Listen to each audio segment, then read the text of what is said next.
Welcome back to Gale Force Wins Season 5.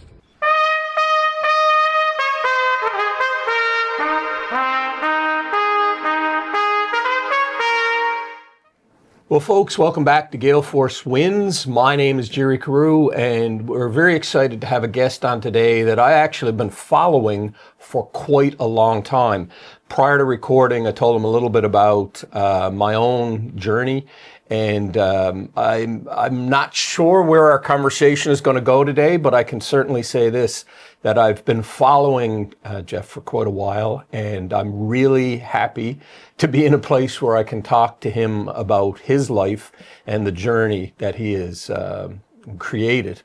Let's throw it over to you to introduce yourself. Thank you, my buddy. It is great to connect with you face to face and your audience. Great to connect. My name is Geoff Eaton. I am a lot of things. Two-time cancer survivor. I am a husband and a dad. I am a social entrepreneur, a proud Newfoundlander. Love this place. Pittsburgh Penguins fan. Lots of things, as we all are. But I am really grateful to be here to connect with you and talk to you about the work that we do at Young Adult Cancer Canada, and a little of my own story. I'm sure we'll touch on that as well. Well, what an introduction. Frankly, I don't know where to start, but the easiest thing to do is to start, I guess, with you being younger. And let's go right back to, I guess, when you went to school. Where did you go to school? Never shy to tell people that I started at Happy Times Preschool and Newtown Elementary in Mount Pearl. First 9+ years of my life were in Mount Pearl. Loved it in there. Yeah. And Tin Can, my first time skating, that old beautiful rink. I remember. And then moved east, and my dad still lives in that place, at East End, his house where I grew up from there, and had awesome run at McDonald Drive Elementary and Junior High, and then Prince Wales Collegiate was just an incredible high school experience for me as well. I'm a lot older than you, but I went to American Apiece, so we would have been rivals. That's right. That's right. A little bit older than me, Gerry. Not a lot older. You're a little bit older. Yeah. Yeah. So I had a great run up through, and then I wasn't sure where I was going to go after that, but I knew I was going to be an entrepreneur. I knew that from a very young age, and I wasn't sure I needed to go to business school to be successful. And I had lots of examples in my life of people who were successful without that. But my dad, in his very calm, certain way, said, I think it'll be really good for you. Yeah. So I followed that advice, and I went to Mon, studied business, had just a really transformational experience there. I could see the guy that went in compared to the guy that came out. Same guy, but confidence and self-assured coming out in a way that I certainly was not when I went in. Mm-hmm. Listen, I have a very similar story. When I went into Mon, particularly in some courses like Quant, by the way, I got 4% in my Quant midterm. 4. And I joked with Professor Toulet at the time, who you probably had as well. I said, Professor Toulet, if I walked in off the street, I probably, surely to God, could have gotten 10% in this exam. But anyway, I passed the course finally. But let me take it back to the entrepreneurial nature in your family. Did you sit around the table and hear business conversations, or was it something you had to ask for? Or was your dad constantly guiding you on that? Like, give us a little peek under the hood on that. Well, some of your listeners will know, like I'm Eaton by name, and certainly half or more, with my dad making 2 extra contributions. We'll touch on that later. And I'm half Sparks. So I had the business really on both sides of the play. And when it came to the entrepreneurial side, my mom, started and ran women's clothing stores. Sweetens, there was a name, and my brother and I kind of grew up in and around those, and then the same with my grandfather, Sparks, in the hotel business, and so we were always kind of in and around, and the kind of relationship I had with my mom as a young age was, she would make me a part of all kinds of business activities that were happening. And I was interested. So I was always wanting to connect and be around. We'd accompany around buying trips and stuff like that and make a little family trip out of it or something. And I was always drawn to that. She would always tell me, especially as I was in university, most of the ladies' fashion stores at that time were owned by men. So I definitely thought that was a path that I was going to push. And she actually ended up closing Sweetens while I was at business school. Shortly after her breast cancer diagnosis, she was diagnosed just at 41 when I was in grade 12. Just a note on that. I remember, I got to say, the way your mom closed that store had to be the classiest closure of a store I've ever seen. But anyway, we can delve into that. It's really amazing the way she did it. Well, it's sweet of you to say. She had a lot of help from family, as she often did. And, it's super tough to go through that process right now and to see people, working so hard to build a business and like literally in most cases pouring their heart and soul into it. And it's just an incredibly difficult decision to make that call to close something that you've worked so hard to build. They often say, right, it takes, years and years to build something and just seconds to tear it down if that's what we're looking to do. And I don't think that there's not enough conversation in our collective consciousness for me to applaud and celebrate the business community. I think we need more of that. I think we need to understand how essential they are to our way of life. And I think we've lost sight of that in big respect. I really, really do. Look, there's so much about you that I'm excited about to chat with, and I didn't expect that comment to come out of you, but it is right in the wheelhouse. And if you think about what Gale Force Wins has been, we exist because of what you just said. I just see so much negativity out there, and unfortunately, a couple of businesses have closed this week. I believe Kim, maybe even your cousin, right? Yeah. We had Kim on the podcast, and I haven't commented on social media, but seeing Wink and Newfoundland Weavery close, to your point, having a business, I've been nurturing this dream for 40 years, and business is all consuming. And I think that's part of the reason, Geoff, that some don't go into it. I had this conversation actually with my son and his friend, who both are in business school, 21 years old, and they were saying that, who wants to take on the job of a business? Because it's hard to describe unless you're immersed in it yourself, like your mom, your dad, and you and I am. It's hard to describe. That being said, in saying that, I don't want to frighten people away, but you bloody well better be ready to take on the task at hand, correct? Yeah, and I agree with you, but I would say, I guess speaking from my own experience, and this ties directly to Yak, I would also encourage them to, build the dream, however beautiful they want to make it, and then of course start where they are. There are any number of million obstacles en route to realizing a big dream that's worthy of pursuit. But I wouldn't let the obstacles be the area that they focus on, I guess is what I'm saying, Gerry. I think it's, they are there. There's no question. But I would say in my own case, I had an idea, I had a desire for a collection of reasons.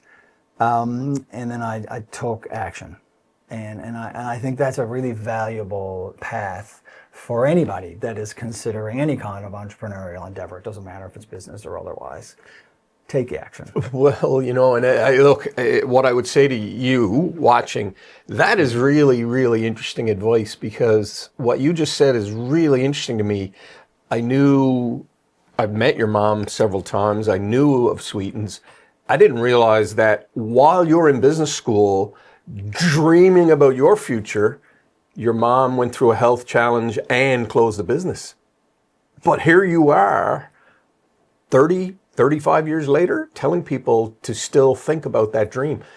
Why? What? Like, your mom's business closed, but you're still out there doing things. That to me is fascinating. So Gerry, I don't mean to get deep and philosophical. Let's on get this. deep. Well, I'm the luckiest person you're ever going to meet. Let's just get that grounded. I'm the luckiest person any of you will meet, and I really believe that. But I'm lucky for any number of reasons. One of which was I was born in Canada, and in Canada we have an incredibly high standard of living. Historically, forget what's happened necessarily in the last 8 to 10 years. We are so lucky to be here. And the reason, Gerry, we have such a high standard of living is because of the entrepreneurial spirit. Yeah. And the capitalist market. Like, we don't need to make it more complicated than that. However, I think that we have lost sight of that. Yeah. We seem to have taken that for granted. Yeah. And again, I'm a guy that runs a charity here. We live on the generosity of others. But I think when it comes to Newfoundland in particular, but Canada as well, I think that is a reality and a message that I don't hear a lot, especially in the last 4 years, man. No. I don't hear a lot of voices out there saying how essential this element, I would argue, it is the blood of our quality of life. Yeah. It's the blood of our way of life. Yeah. And without it, man, if we're not celebrating and encouraging and promoting it, what do we think is going to happen? Like, what do you think is going to happen to our way of life? Well, I've said this on the podcast before. I listen to a podcast called Leadership. It's run by a guy in Nashville, Dave Ramsey's his name. One of the things he does when he opens his podcast is he says entrepreneurship and small business is heroic. And I'm not trying to pat myself or you on the back, but I think it is. To your point, where are the heroes? You know what I mean? If Newfoundland has however many people are in business, how do we get another 10% of people to do what you've just said, to become heroic? Because I can say this to you, what I realize in my own business is the value of $1, man, do I absolutely treasure it.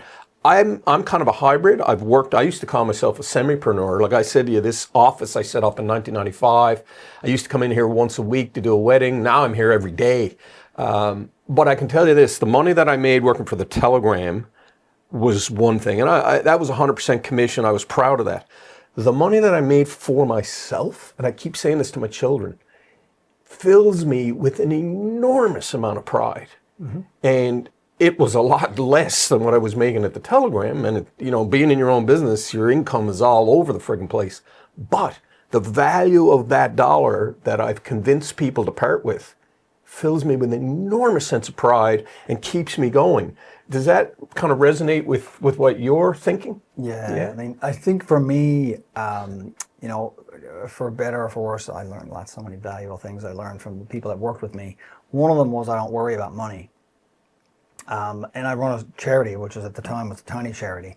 And it's not that I'm not mindful of money, but I tend to focus on purpose and process.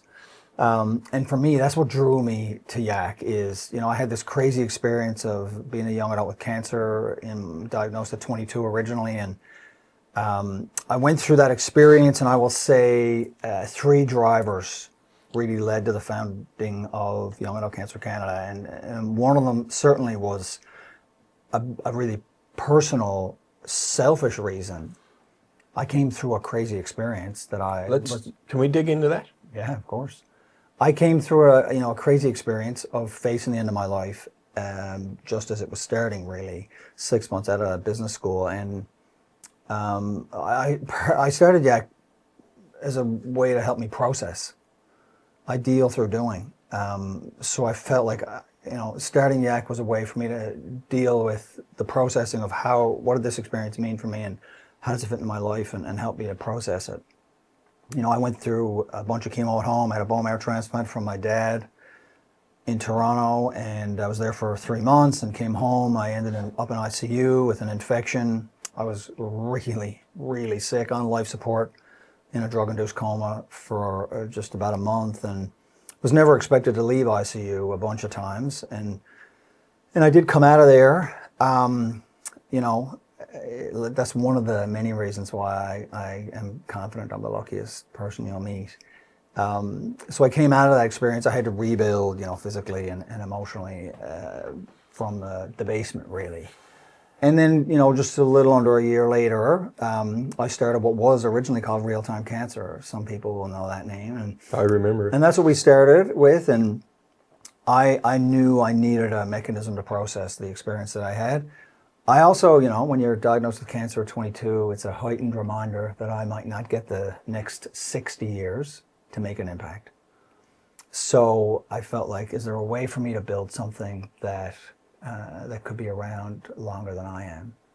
And I definitely learned a lot of valuable things dealing with cancer as a young adult, and I felt other people could benefit from those. And like those three factors really kind of conspired, I think, to push me to start RealTime Cancer, which has now become Young Adult Cancer Canada in What year was RealTime Cancer founded again? 2000. Wow. So you're 24 years now in this social enterprise journey. That's right. We are dangerously close to hitting 25. We're going to have some fun next year and celebrate some of the milestones. It's great. Listen, man, I never thought I'd have the same job for 5 years when I left university, much less 25. Yeah. But it's been cool. Well, I'm trying to process what it is you went through, and you created something beautiful at a time when things were pretty dark. Let's face it. Right? So coming out of that first experience, there's a bunch of so many fun things. I had a lot of rebuilding to do. There's no question. Yeah. I had this idea for RealTime Cancer, around my second round of chemo. Late one night, I used to be writing my emails on my computer all the time late, and I started an email group the first week I got sick. That's really how RealTime Cancer started, was with that email group. And I got that idea. It's like, I bet you other people might value connecting with these lessons and seeing how this experience flowed and the ups and downs. And then I made a commitment to myself, actually, when I was in Toronto after my transplant. It was like on June 21st, 1999, I set a goal to start RealTime Cancer within the year. I didn't know I was going to be in ICU the following month, but I was able to stay to that goal. And it's amazing what you can do when you lock in and put your mind to something. And June 15th, we beat it by 6 days, but June 15th, 2000, we started RealTime Cancer. And it was really out of those three reasons why I started it. A year later, Gerry, I would have a relapse, at a time the docs really did not expect it. And then I felt like, the vehicle, as tiny as it was, the vehicle was created then for me to share my experience. The first time it was just an email group to friends and family, but when I had that recurrence, I felt like this is an opportunity for me to talk about my experience as it's happening to the community. Mm-hmm. And Gary Wadden, a mentor and a buddy of mine, and his gang at M5 were like supremely supportive. We created a video for a TV ad and a radio ad the day I went in hospital, and just invited people to join my email group. And I went in and started chemo in hopes that I would hit remission and have a second transplant that fall. So that's what ended up happening. That was in 2001. I had another transplant from my dad. So my dad has given me a gift of life 3 times. 2 shots of engineered bone marrow. So I've got this extra calming energy dialed into me, Gerry. Engineered bone marrow. That's right. There's lots of research that show recipients take on traits of the donor, not just for bone marrow Interesting. transplants. Yeah. So there's no question I tap into that calming, logical energy of my dad on a regular basis. But in that time, it was a super uncertain time. So RealTime Cancer had started, and then we had this second round of treatment and a second bone marrow transplant. So it was a pretty unique first 3 years. But by the time we turned 3, I'm having breakfast with another mentor of mine the day of our golf tournament. It was like our birthday party. And he says to me, "What do you want to be when you grow up?" I said, "I don't know." He meant RealTime Cancer. Like, what do you want the organization to be when it grows up? And I said, "I don't know." And this is my take action. That's who I am. I have an idea. I know what the purpose is. I don't have all the details figured out, but I'm going to go figure it out as I go. I'm going to take action. But by the time we were 3, I thought, like, what do we want to be? And we started a strategy process at that time, our first ever. And we looked for big brothers and sisters across the country. It's like, there got to be people out there that we can partner with. And there was nobody. So the vision became really natural. It's like, there are thousands and thousands of young adults diagnosed with cancer in Canada every year. There's nobody in this space supporting and helping them. We have to go be that resource for them. So that was the vision in that very first strategic plan that we ever did. And then we started with initiatives to help connect and support them. And we're based here, obviously, but we saw this void nationally. So that became the vision, is to fill that void nationally. So we started in 2004 with a web community. We built the first young adult cancer web community. Next year, we brought them together in our first retreat. It was super powerful. Brought who together? 27 young adults from across the country. Really? Came to Newfoundland, yeah. We had our first retreat where we just brought them together for 4 days. They were all dealing with cancer diagnosis? That's right. Wow. Yeah. And that was us, again, figuring out the program model by trial and error and good innovation and thinking about how do we do these things. The web community was easy because they're young adults who are naturally tech savvy. It was still in the 2000s, so the things like bulletin board style forums were super common. Yeah.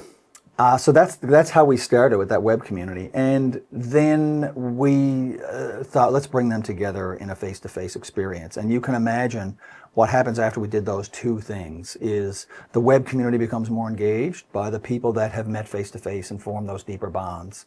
And then as you continue to build and give more people access to the face-to-face bonds, they want more of both. And then they get connected and new people come into the web community and then they want to go to the face-to-face. And it's just a beautiful snowball that continued to roll. Wow. We added a bunch of programs in there, Survivor Conference, things like that. And the community really got going and growing. And like we were a tiny little, or we're still pretty tiny, but then we were having a retreat. We were like raising a couple of $100,000 a year. And we were looking for a new fundraiser. We had this beautiful coins drive we started the first year, and the banks and so many others were so supportive of it right out of the gate. But we're collecting coins in all the branches all across the province. It was awesome visuals. We had students engaged in tons of schools. Like, it was great. And then, like, in our best year, we were raising $20,000 or $25,000. And I thought, I think there's a better way to do this, but I don't know what it is yet. And I'll never forget this. I'm off on a brain tear now, man. Yeah, keep going. I'm at Holy Heart. I'll never forget being there. Holy Heart. And they were doing an event for their participation in the coins drive. And as part of that fundraising initiative, they decided to shave a couple of heads. And I'm in the theater, and I know we're not doing the coins drive again. And I saw the energy and the power in the theater that day, and I was like, that's what we're going to do. That was really the start of the Shape for the Brave. What year is this now? 2005. That's really the start of the Shape for the Brave. So the following year, we introduced. Did you name it Shape for the Brave right off the bat, or no? That was we had a youth advisory group at the time. So we had a youth advisory group that we were working with on a new initiative, and we challenged them. And Cassidy Quinton, she and her dad came back and said, she said, I consulted with my dad. We come up with all these names, and a bunch of us had a bunch of names. We were wide open. It was so great. And so that was it. That's how we started. And that was so important for us because it pushed Jack to the next few levels, really, in growth and maturity, because the Shape for the Brave was supremely powerful. It still is. But it also allowed us to take the fundraising piece to another level. Yeah. So it changed our organization from a resource side, and then that allowed us, of course, to change the programs we offer, to significantly grow that community of young adults, to reach across and touch every province and territory, and to build a community that's 6,000 young adults now across the country and growing. And that's the goal, is to continue to grow this thing. It's, as I said before we hit record, very deeply personal for me. My dad died when he was 48. And part of the reason why I've never been involved with the Shape for the Brave is because of how painful it is. Let me ask you this. If there's anyone out there who's experiencing pain due to loss of cancer or whatever, what advice would you have to them? Because part of me is thinking, maybe I should have been involved. Maybe I should have done something years ago. I'm part of me though is I wasn't ready. You know what I mean? Can you talk a little? You probably have experienced that conversation with people, you know? Yeah. Listen, it's not too late, and that's not the only way you can help. Yeah. Grateful to be here sharing our story with your audience. Yeah. The advice piece I'm very cautious about, right? Because everybody processes these things in their own unique way. There are a couple of things that I'm confident in that I will kind of joke and share as unsolicited advice, such as if you are newly diagnosed with cancer, I deeply encourage you to be your own advocate. The cancer system does a lot of great things, but it works best when it's pushed. Yeah. And if you can be your own advocate or have someone who you love that can be your advocate, it will help you a lot. I would also, really encourage people to focus on their own path. It's human nature, I think, for us to compare with ourselves and with each other. But I had a bunch of young adults that I knew that had cancer in their early 20s, leukemias even, like me. And look, we all had such different pathways. So it's really natural as humans to compare, but the cancer experience is so customized. Yeah. I would encourage anybody who's facing a challenge to do their best to dig in and hit it.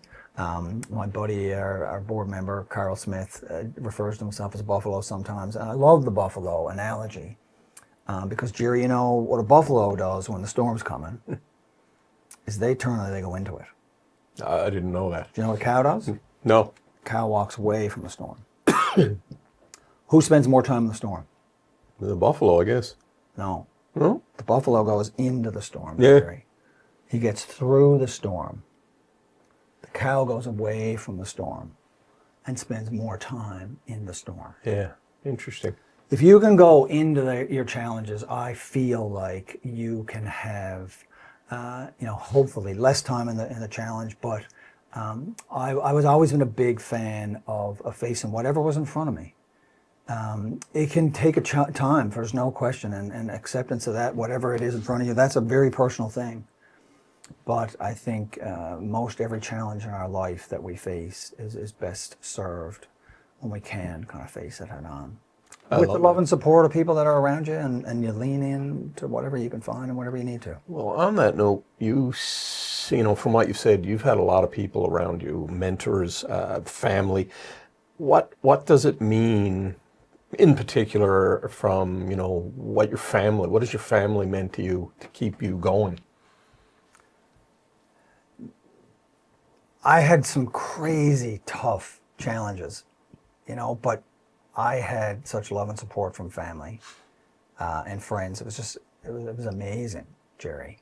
The truth of it is, thankfully, is that they were really understanding, but they didn't understand. There was a difference there of having somebody to be able to connect with who actually knows what it's like to shut your business down and move back home at 22. And that experience of having somebody who authentically knows what you've been through and what you're going through, that is the core of what YAC is about. That is the power of this community and this peer support concept, is connecting people that way. I missed that part, but I had the love and the support of family and friends that was just incredible. And it allowed me to push off into this crazy wild path, and so many of them were involved in so many ways and still are. And I definitely wouldn't have done it without them. And I'm so grateful for that. As we talked before, I have this deep belief for sure that any win, any real big win, and the small ones too, I think are team wins. And YAC is a huge example of that. Yeah. Talk about that team. How many people do you have on your team right now? Well, I mean, at the top of the organization, we're guided by a board of 7 awesome and engaged leaders in their own right that are deeply believing in the mission of what we do. We have a team in the office of around 12 right now. Wow. We have hundreds and hundreds of volunteers, Gerry, every year, like delivering programs, supporting Survivor Conference. We had last weekend, like just this weekend, we had our first face-to-face Survivor Conference in 5 years.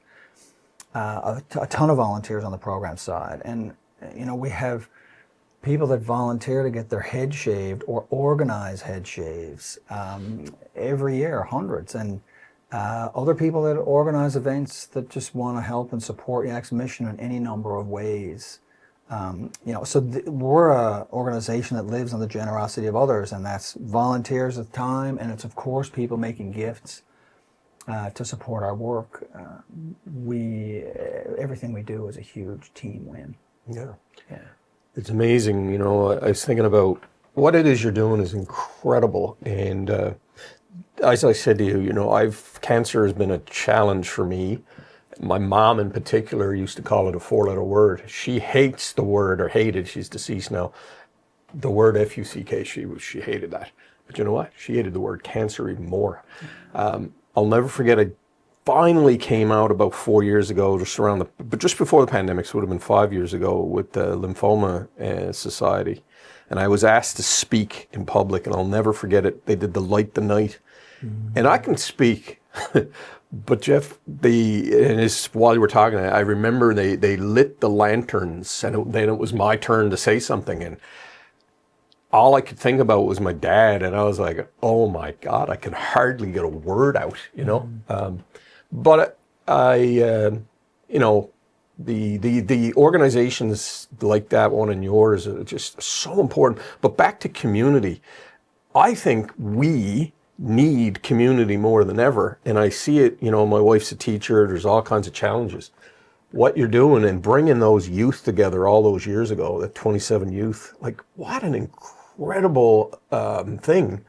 And you continue to do, it's still in-person stuff today? Yeah. You bring them from all over the country? Yeah, that's right. Wow. So we climbed Gross Mourne in September with 15 young adults from across the country in our retreat adventure. We had a hiatus on these things for the last 4 to 5 years, right? So we're all virtual, which again, for the young adults we serve, was supremely powerful, but not the same as face-to-face. You and I can do a Zoom call this morning. We could have done this, but this is way back. You just can't beat the face-to-face stuff. So our face-to-face programming is back and strong as ever and in demand. We did surveys with our community a year and a half ago. These are all millennials, right? Yeah. What do you want? The number one thing by far, Gerry, was they wanted to go back to face-to-face programming.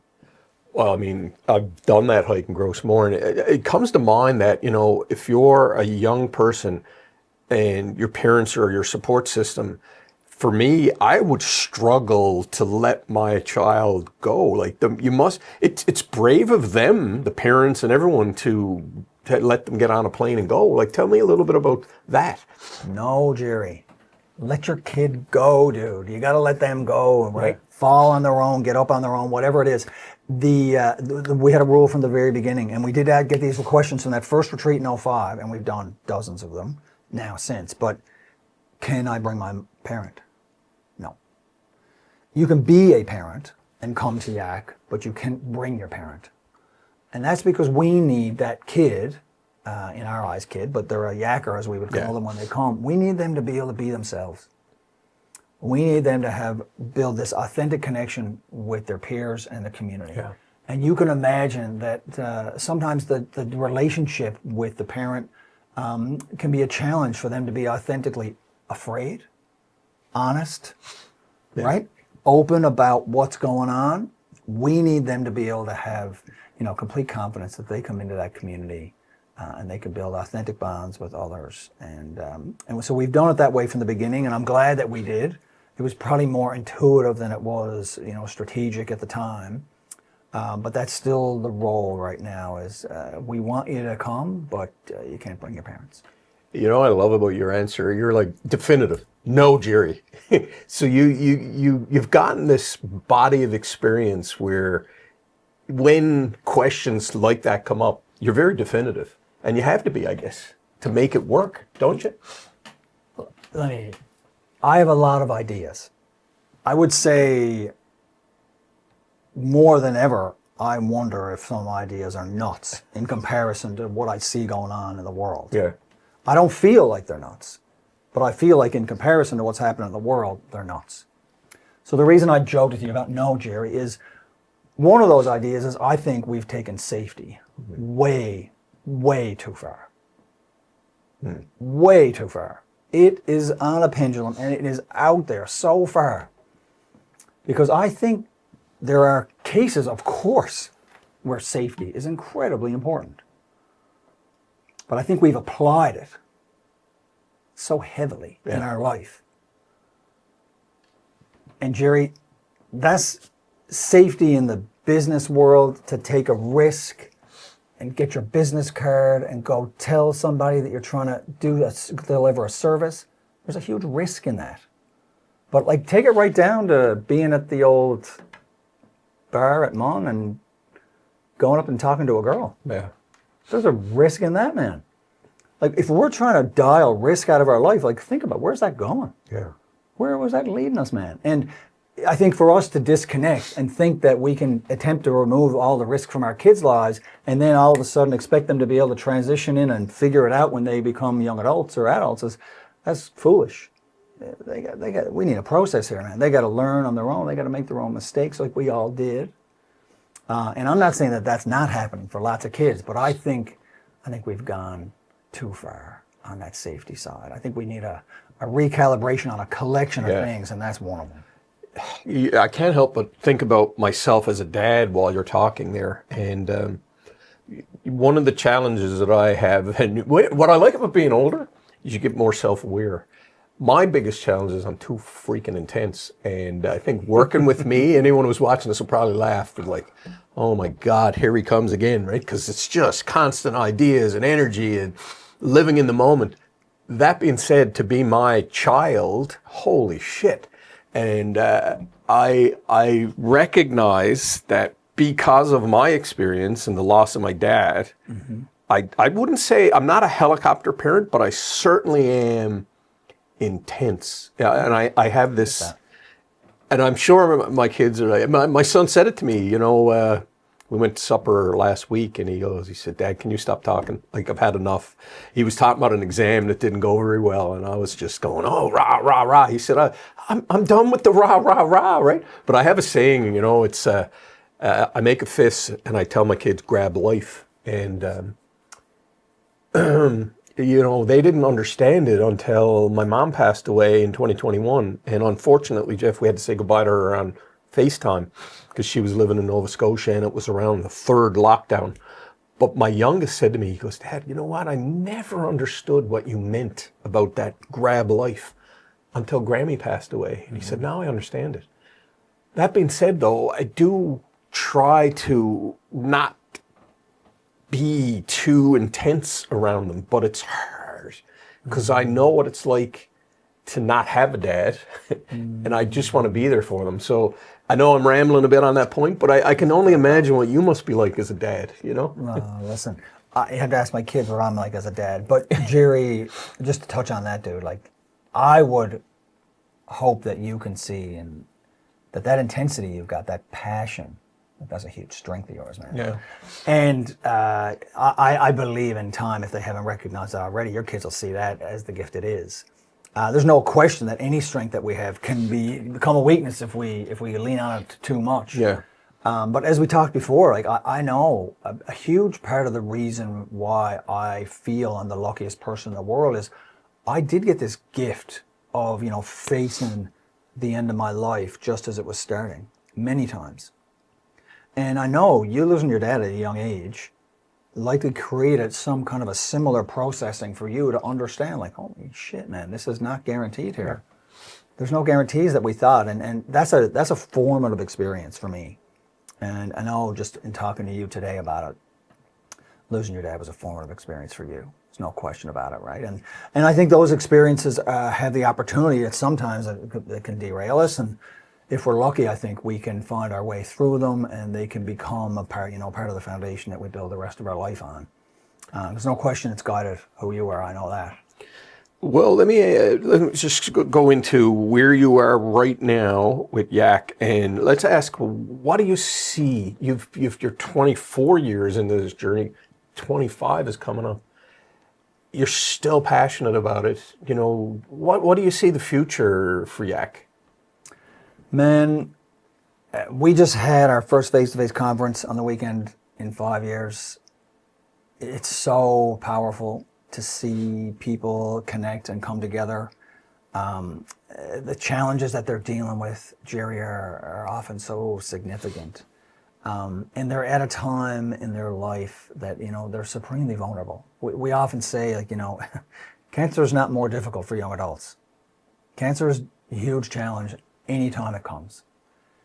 The reason Yak is here and why we're so important is cancer is different for young adults. Finishing school, starting careers, sometimes starting families, like this foundation that we hope to build the rest of our life on. Like, that is an incredibly difficult process for a lot of young adults. You throw cancer in the middle of that, and it can seem almost impossible to navigate and get through. So by connecting them and seeing them again this weekend, and we do it all the time, we do web-based things and face-to-face stuff, it's just, it's a powerful reminder of how unique and vulnerable this group is and just how much they need and deserve our support. You know, Yak is in the middle now of a significant push to get to the next level. We've been about $1 million, $1.2 million in revenue, depending on the year, for a long time. And Gerry, that comes in with pushing every day of the year. Like, we don't have big, massive grants. We don't have guaranteed multi-year contracts. Like, we push hard to raise the dollars we do. And we've made several pushes to get up. And I say I have moderate success with lots of lessons learned. But we're in the middle of another one now because we've got such excellent momentum and leadership at the board to push to this next level. So we're in the process of that right now. So if I look to the future, my immediate goals are a significant growth in resources this year that we are able to sustain and follow.